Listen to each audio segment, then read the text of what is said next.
Welcome to the Sweet Mother podcast. This podcast was created to tell human stories, but one human story in particular, the story of powerful women as told by the daughters they've left behind.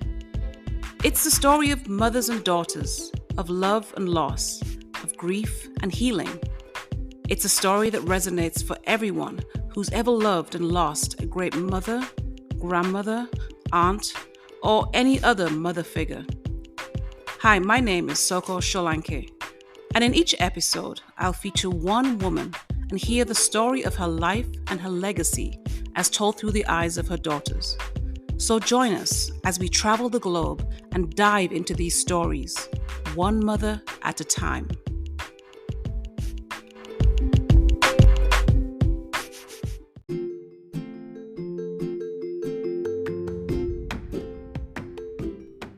Hello, viewers, and welcome to this very first inaugural episode of the Sweet Mother podcast. This premiere episode is dedicated to a woman who is so very dear to me. She's my own mother, Mrs. Evelyn Onikeh Songu-Mbriwa, née Parper. My mom was a great mom. She was mom to 6 of us. She had 3 boys and 3 girls, and she had 8 grandchildren at the time of her passing. Sadly, she passed away in October 2021 at the age of 75 after a short and sudden illness. It was a life well lived, and she is dearly missed by so many people. I had the opportunity recently to sit down and talk all about her life as told through the eyes of 2 people who knew her very well, and that is her 2 youngest children and my 2 youngest sisters, Omoh and Evelyn. So I hope you'll enjoy this first episode, all about my mother's life as told through the eyes of her daughters. Hi everybody. I'm Omoh. I live in London, in the United Kingdom. I am an early years educator. I work with children from 0 to 5 in a nursery setting. About to do some teacher training in September to become an early years teacher. I am married to Stuart. We have 1 daughter, a pandemic baby, Rebecca, born in 2020.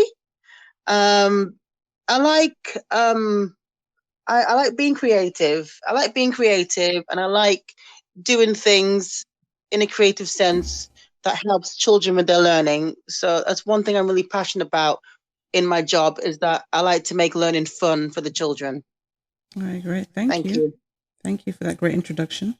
And Evelyn, could you tell us a little bit about yourself, please? Hello, everybody. Yes, my name is Evelyn Sekajipo, and I'm actually our mother's namesake. She, my father named me after her, and our name means mother of life. So you could just imagine, I have taken up some of her traits. She was the best mother in the whole wide world. As far as I go, I am a personal trainer in DC. So that's my profession. But before that, I did a complete 360 in my career. I was in social work field, and I also was in the nonprofit world. I founded a nonprofit for Black girls, mentoring program in Tampa, Florida. And I was in that for a couple of years, until I decided that I wanted to pursue my true passion, which is personal training. And I'm doing that right now. It's been amazing. I am also married. I've been married to Wilfred Sekajipo for almost 18 years now. Wow. And we have a 14-year-old, almost 15-year-old son named Amarius Sekajipo. What do I love? I love to train. I love to exercise. I love learning about the body, the anatomy, and I love people. And I know that sounds very general, but it is true about me. I just love people, and I think that speaks into my name, just what it means, which is mother of life. So that's me. Thank you so much for that introduction. Thank you guys for agreeing to be on this first episode with me. Before I get into asking you questions, because I have so many questions I want to ask you about. Obviously, I know about my mother, but I wanted to ask you guys about our mother because I just want to see a different perspective. And but before we do that, I just want to do a brief synopsis of our mother's life for our viewers. So her name was Evelyn Songu-Mbriwa, née Parper. She was born at the end of World War II in Sierra Leone, West Africa. She was my grandmother's second child and the first girl, which, if you raised in an African family, you'll know that being the first girl, even if you're not the first child, sometimes can feel like, in many different circumstances, like you're the first child. She was born in a two-parent family. Her mother was Omoh and her father was Ansumana, and they were married. But after my grandmother had a sixth child with my grandfather, at some point he left her, and she was left to take care of these children by herself. She did have help from her grandparents, because I know that my mother would talk about living with her grandparents for a time. But at some point, the kids were sent off to different relatives. And I know my mother was sent out to live with one of her aunts, and she spent quite a lot of her teenage years with this aunt. My grandmother did remarry and had 4 more children. 3 of them survived with her second husband. So my mother actually ended up being the second of 9 children. When she was in her early 20s, she got a scholarship to study nursing in what was then the USSR. While she was there, she met her husband, who was not Russian or Ukrainian. He was actually Sierra Leonean. And so she met my father. He was a medical student. His name was Tamba. And they ended up getting married, and they had 2 kids. And then when they finished their studies, or when he finished his studies, they went back to Sierra Leone. While going back, she was already pregnant with the 3rd child, which was me. And my dad left her in Sierra Leone. She had the 3rd child, and he went ahead to England and started practicing medicine, and then sent for her and the 3 children. I was just a newborn at that time. And he sent for them. And then the 4 of them, myself included, and my mother and my 2 older siblings, went to England to settle there with my father. And then a year later, which by this time we're in the mid-70s, she had her 4th child. And she settled into life as a stay-at-home mother and a doctor's wife. She didn't want to stay home, but my dad wouldn't let her work, or didn't want her to work, so she stayed home with her kids, and she settled into life as a stay-at-home mother. And then by the early 80s, she had 2 more children, 2 girls, our 2 guests today, actually, Omoh and Evelyn. Hey, it's us. We're here. We arrived on the scene. Making numbers 5 and 6. And again, stay-at-home mother throughout the 80s. In the early 90s, my mother makes a bold and brave move, and she leaves my father. She leaves what has become a toxic and abusive marriage, and relocates to Boston in America with the 2 youngest children, who I believe at that time were only 8 and 9 years old. Correct me if I'm wrong. Right. This is in the early 90s, and it was really a bold move. Now she's a single mother in Boston. She does have the support of her mother, my grandmother, who was living there, and her sister, but she's still a single mom with 2 young girls and immigration issues. So my first question to you guys, because I wasn't there at that time, I was on the other end. I was at the she's left us and life is kind of miserable back in England, but you guys were like in this new life with her. So I just want to know from you guys, what was it like for her navigating this new season? Because it was obviously a season of hardship and adversity, and she was working for the first time, which is something she'd always wanted to do, but she was a single mom and she didn't have any papers and things were difficult. What was that season like for her, and how did she deal with the adversity? Wow. Omoh, do you want to go? Or- Yeah, I can go. So, I mean, for me, from what I witnessed at only 9 years old, I mean, it was very, very brave. But obviously, at 9 years old, you don't understand what's going on. We went there for what we thought was a holiday. And Exactly. I actually remember when we were leaving in the taxi from our house in Middlesbrough. And I remember thinking, oh, we're going on holiday. And I actually remember, my elder sister, I remember you, Soko, at the window, and I couldn't understand why you were crying and upset. I remember. And I was just waving. Yeah, I was just waving to you like, oh, see you later. And see, I didn't understand, and then we had a really good time, and I think it was about 2 weeks we were there on holiday. And then everything just flipped. And I remember like the arguments and the fighting. I mean, I actually remember that prior to coming to Boston. One thing that I really remember in Middlesbrough before we left was I remember my mom putting her wedding ring down the toilet and flushing it down the toilet. That's one thing I remember. And I just want to just interject. For those of you who don't know, Middlesbrough is a town in the northeast of England, and that is where my parents settled, and that's where we were raised. Okay. Yeah, and that's where I was born there as well. Yeah. So that's one thing I remember, you know, and I didn't understand what was going on at the time. We later on found out what actually transpired between them. So in Boston in 1991, we came, myself, my younger sister Evelyn, and obviously my mum and my dad. And like I said, it was a holiday for us. But 2 weeks later, everything just like flipped. And like I said, there was argument and there was fighting, and we didn't know what was going on. And then you have that question in front of you: who do you want to stay with, your mum or your dad? I don't know what was going on. And naturally, at 9 years old, I'm going to say my mom. Oh, my mom. You know, and I did not understand the severity of that actual question that was posed to me. I did not understand it. And I just sometimes I wonder. I mean, if I'd said dad, where would I be? What would have happened? Would we have gone back to Middlesbrough? What would have? I just don't know. But I just remember that time, and then I remember later on dad leaving, and I never saw my dad again until 2001 when I came back to the UK. So what was that? What was that time like for her, and how did she deal with that transition to suddenly being like a single mom? It was interesting. Can I chime in? Yeah, go ahead. Oh, I'm so sorry. Yeah. So what I remember about that time was, you know, like it was a happy time. We were in Boston. We were like with our mom, our dad. Our dad didn't even know that mommy was basically plotting to leave him.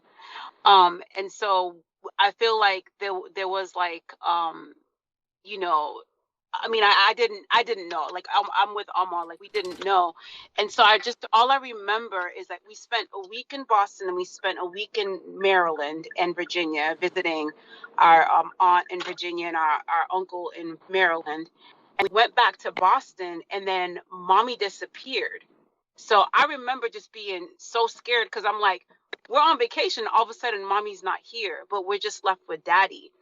And so I remember daddy having a conversation with us about like what was happening, but being so confused, like what is happening right now. And then of course daddy leaves and we're left at the house with grandma and Auntie Io, and we're crying and we don't know what's happening. Then mommy, after daddy leaves and goes back to England, mommy comes back. And I don't know, if I can kind of go back in that time in March of 91, I do remember mommy being almost like lighter when she came back. I don't know what it was, but she just seemed lighter. I agree. You know? Yeah. And so, but I didn't know, I was confused, but all I knew was I was happy she was back. And I wouldn't say that I was happy that she was lighter because I didn't understand what was going on, but I was happy that we had that security. And so next thing you know, everything was happening so fast. Mommy was working with Auntie Io and grandma and all that stuff to kind of get us into school. But I do remember mommy, like immediately working. Like she was just like literally hit the ground running and was working. She was very shy. If you guys remember, mommy was very shy. Yeah. And I wouldn't call myself shy, but I felt like you know, because I was in a foreign country, because we were all, me and Omoh, we were really, really close. We stayed close to each other because we were just so unaware of what was going on around us. But mommy also was very, very like to herself, and she protected us a lot during that time, if I remember. But we stayed with Auntie Io in a 2-bedroom apartment and for that time, before she decided that it was time for us to move into an apartment. But if all I remember for that first year is mommy worked. she worked. She worked. Yes. And I felt like if I can say, me and Omoh were talking about this the other day, I could honestly say that mommy during that time especially was so grateful, regardless of the pay and regardless of the level of work that she was doing. She was grateful that she was out the house and she was working and making her own money. Yeah. And that mattered more to her than anything.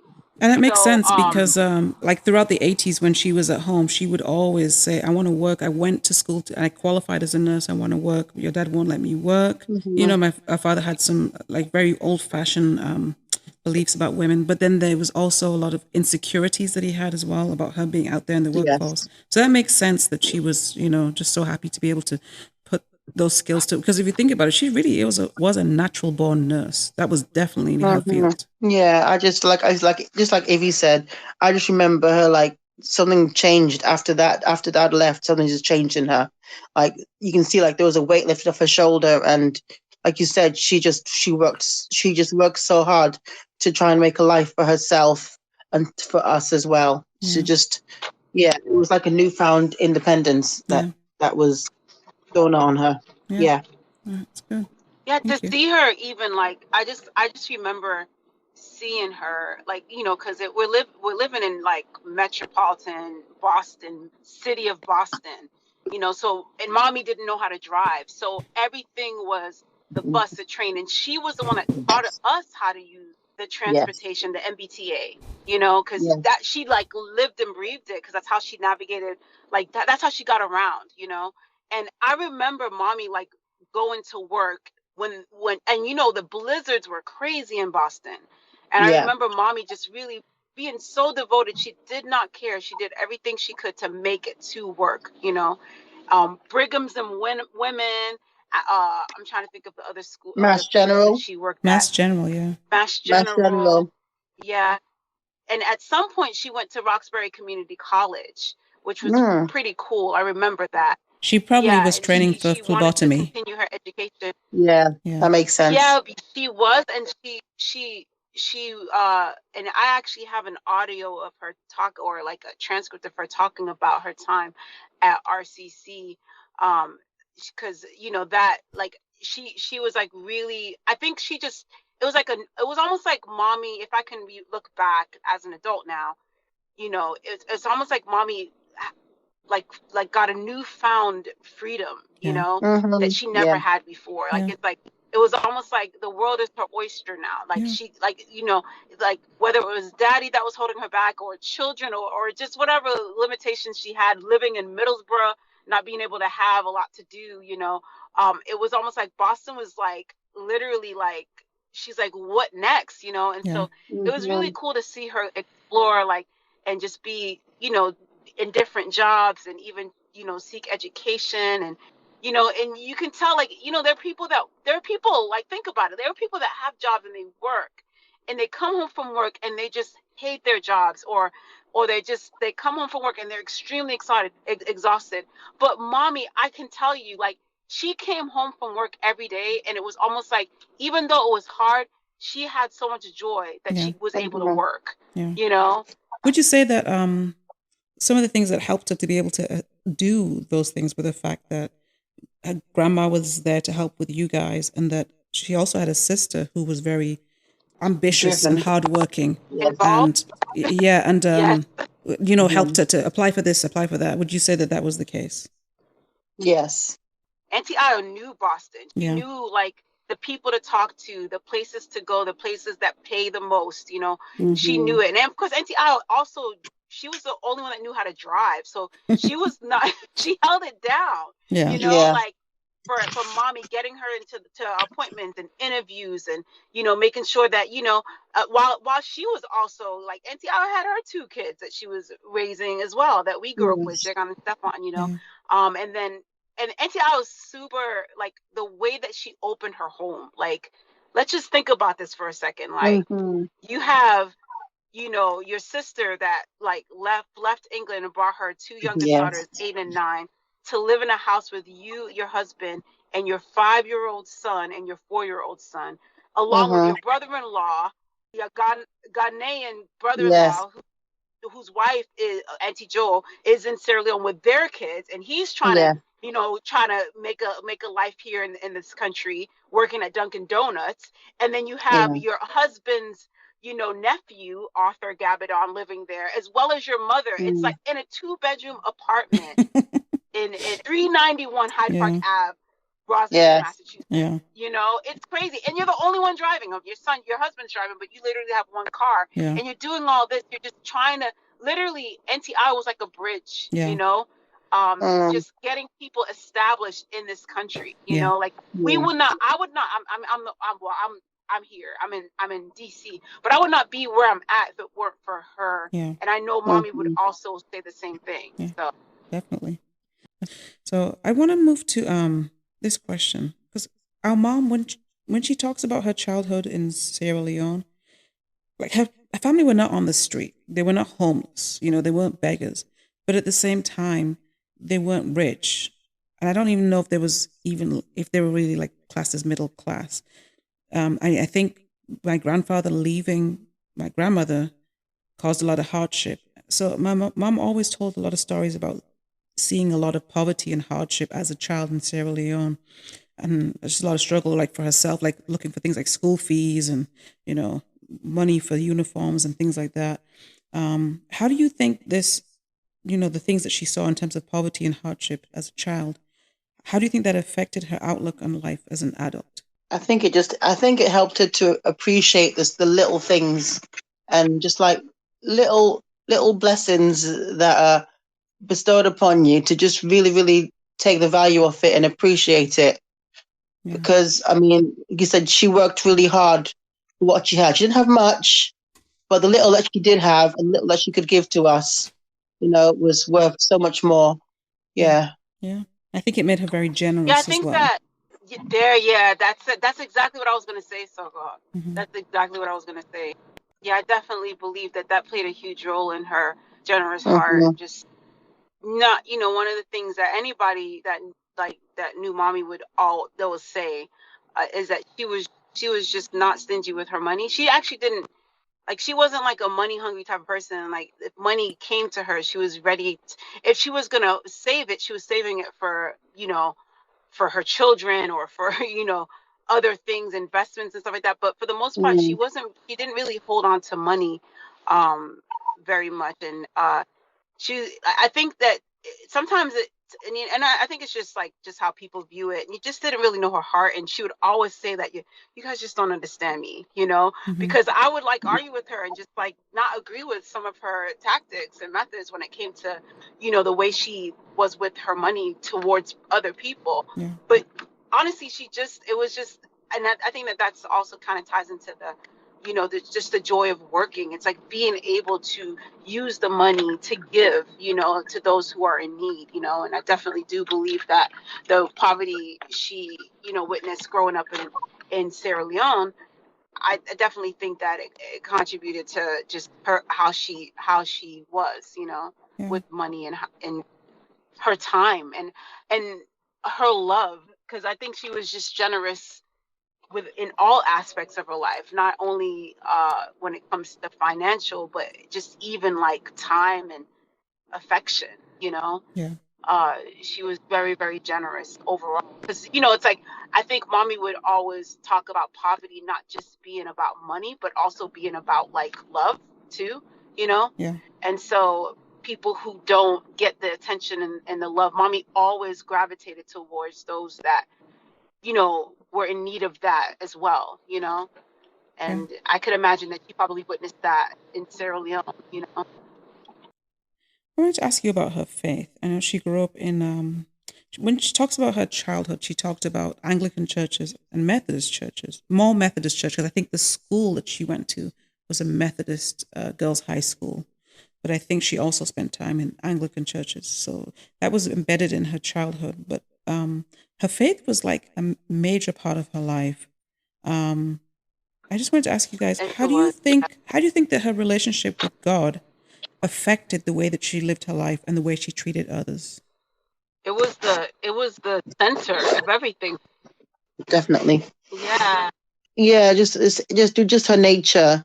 to smile and to give and to think of others and put others before herself.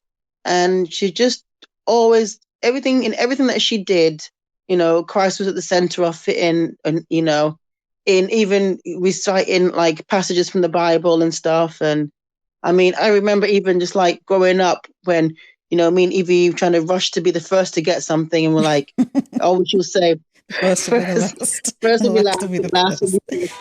And it's funny because I still say that into the kids in school as well, and they don't get it. But it's true, Yeah. So it's just little things like that, and obviously grandma was the same as well, so she had that, and having her younger brother who's a Catholic priest in Sierra Leone, she was just so strong in her faith, she wouldn't seriously badmouth people. I mean, it might be, it's just like she'd always find the good in every situation, find the good in people, and always want to help, always want to be there for other people, always putting other people before herself.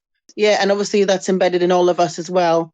I remember in Middlesbrough growing up, she would take us to the Methodist church, and I just remember like all the hymns and stuff, and the hymns that they'd sing kind of just resonated with me, and I still remember them. Even to this day, I remember them. And even in the church that I go to an Anglican church now, because I just love the hymns, because the hymns remind me of my childhood. Yeah. And that's probably why I just gravitate towards Catholic church and Anglican churches, because of the traditional hymns that are sung there. And I remember mom like, just singing hymns, with the high pitch, because, the high pitched choir girl voice, and like, really going for it, Do either of you remember? Do you remember the name of her choir teacher in Methodist Girls High School?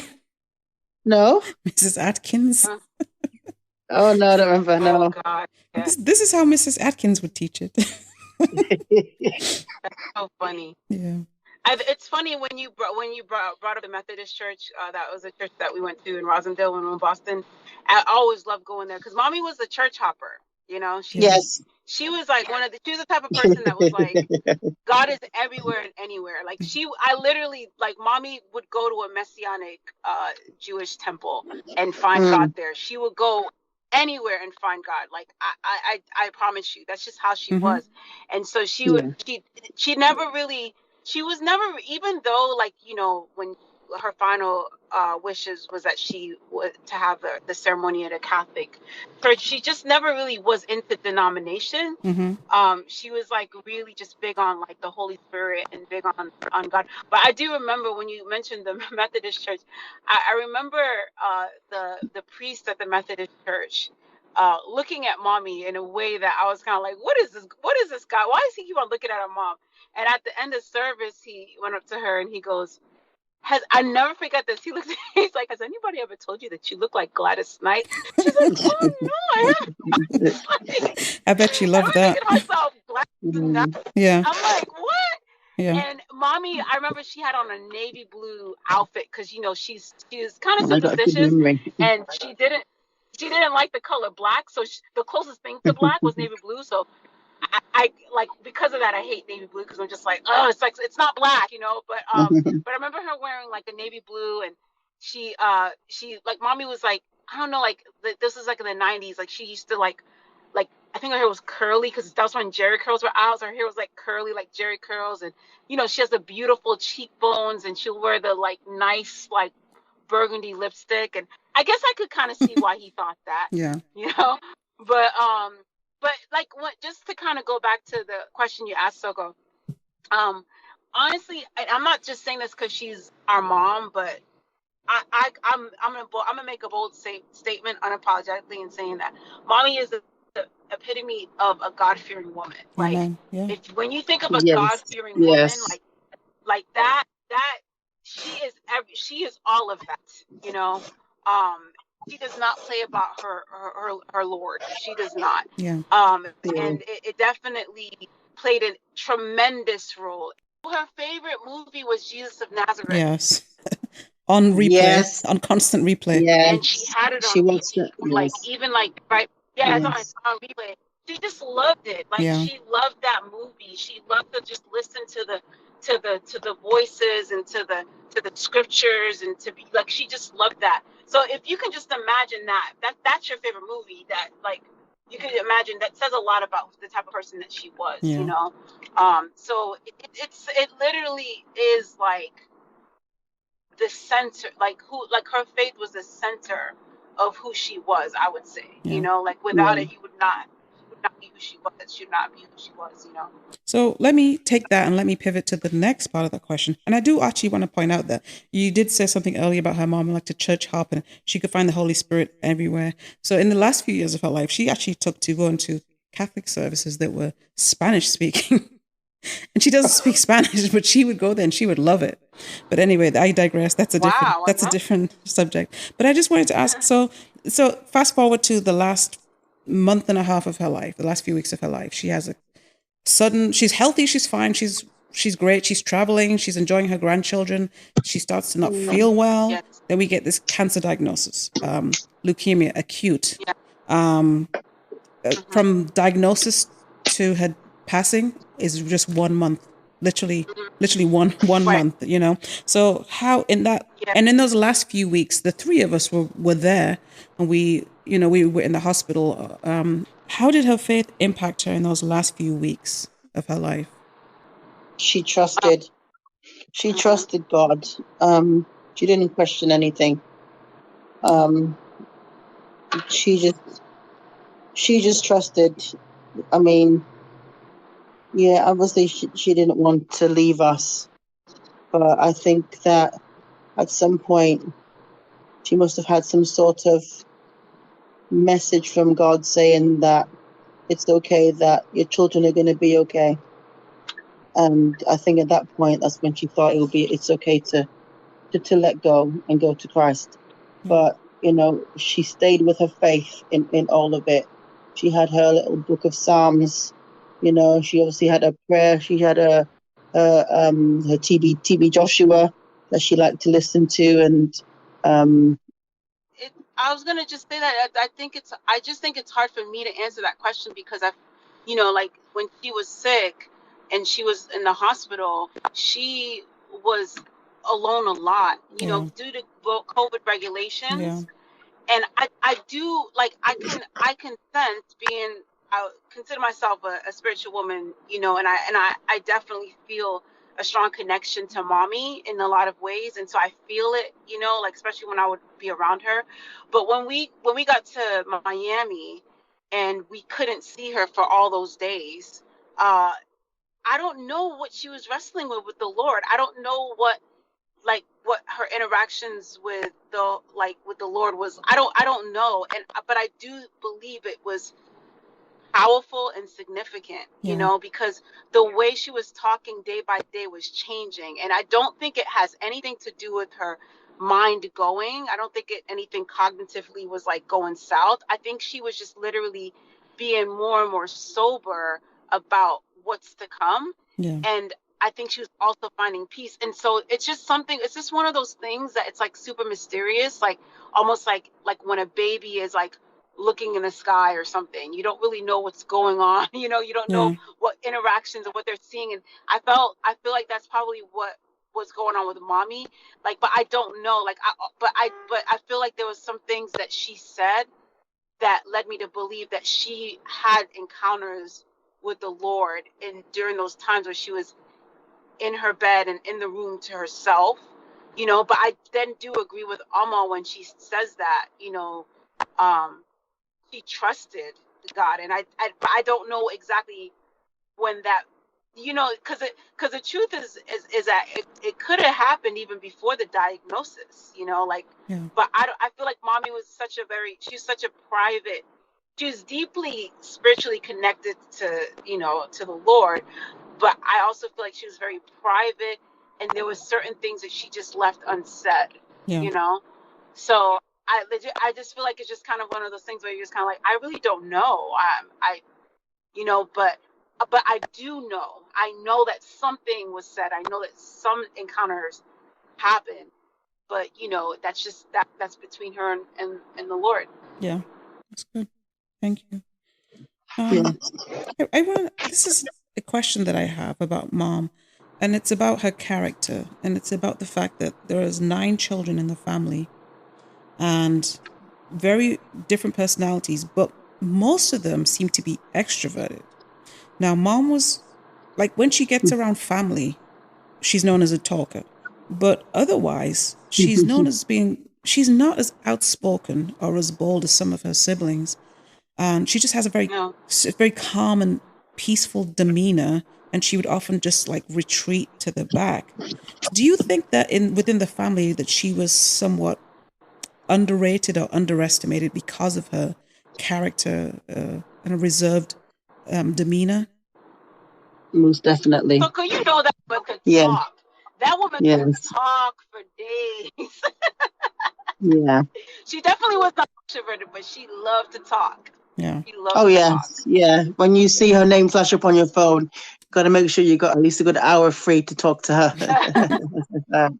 Yeah. Talk. But I think I think people did underestimate her because a Leo, like myself, she was very a private person, and she didn't always let on as to what her plans were, what she was going to do.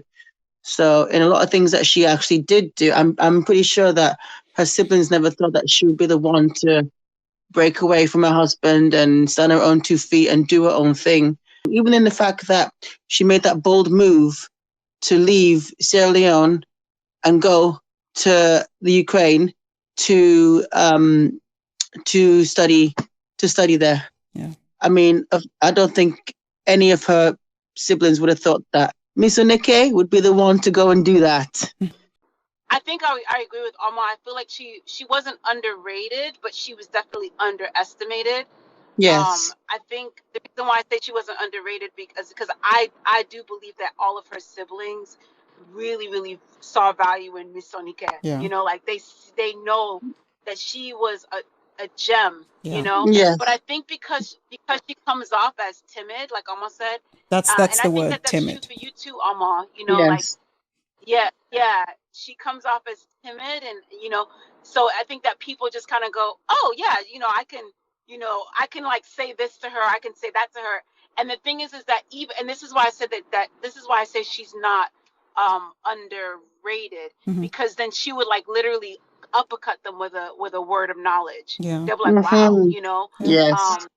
mommy was a very smart woman. Yeah. Our cousin Jegon, he said out of the 9, she was the healthiest. Yeah. And he would even say she's the smartest. And I honestly believe that her siblings will agree. Like I'm not even gonna lie. Like I don't think her siblings are like, oh no, that's not true. I think her siblings will definitely agree to that. Because Yeah. she had a different kind of strength to her. In her timidity, she was very strong. Yeah. Quiet strength, right? Quiet strength. Yeah. Yes, that quiet strength, that beautiful strength, and yeah, it's like when you get close to her, that's when you feel it, but I do believe that she like I think you said it, Soko, like if we're in a function or something, that Auntie Io would be the one, or Auntie Baby P, they're the ones that are like a little bit out there and bolder, and they'll have the jokes, and Grandma was the same way, like they were just very out there and talking to people. Mommy would just sit there smiling, all shy. Yeah. And then it's like when you see somebody like that, like I said, like it reminds me of Omoh, because that's how Omoh is. It's like just sitting there shy and go smiling. They're like, oh, look at Omoh. But then Omoh, man, when if you catch Omoh at the right time, you just know that she's gonna have a few words with you. And Yeah. Mommy was the same way. Yeah. So yeah, it's kind of cool. But yeah, I don't think she was underrated, but I do think that she was sometimes, not all the times, underestimated. Yeah. That's good. Yes. Was she a proud African woman? Was she proud to be Sierra Leonean and Creole? Most definitely. Most definitely. And how did she manifest that? Mm. The food, the clothing, the language. Yes. Dancing. Yes. The dancing. Yes. The Let's talk about dancing, that. Yeah. Oh I man. think one of the most beautiful. I think one of the most beautiful things about mommy is that was her breakout. That was her breakout. Like a lot of people, especially in the Sierra Leonean community and all around, and even mommy would say that it's even true when she was younger in Sierra Leone, that people would see, oh, she's a shy, she's a quiet one, but she can dance, and it's like almost like that was like her true form of expression, not only in her faith, but even tied into her faith. I do believe that her faith was tied into her dancing, because I feel like her dancing is a testament of the joy that she had within, you know? And so when you see her dancing, she literally is lost. She literally becomes a completely different person. She's still her, but she becomes a different person, and she gets lost in that freedom and in that joy. And I think it blows people away, because she's doing moves that like people who are younger than her can't even do. She's moving her feet faster than younger people, you know, and what you see is that people who are like normally around the more outgoing personalities in the family will gravitate towards her. Hey, look, Miss Onikeh, and they want to dance with her, and they're talking to her, but she's like smiling. She's still doing her little grin with a closed mouth, and her cheekbones up, you know, but she's like, you know, doing that thing with her mouth, but she's, you know, dancing and stuff. It's actually really cool, because I think that like it allows people to see more of her in a way that you wouldn't be able to see if she was just sitting down, you know. Yes. And I'm not just saying like her physically. I'm saying like her personality, her soul. You see it when she's dancing, you know.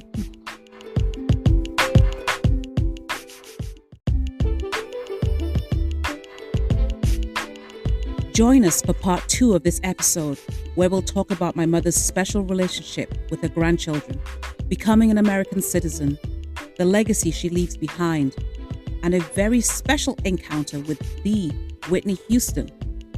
We'll also talk about what life is like without her and the process of walking through the grief journey.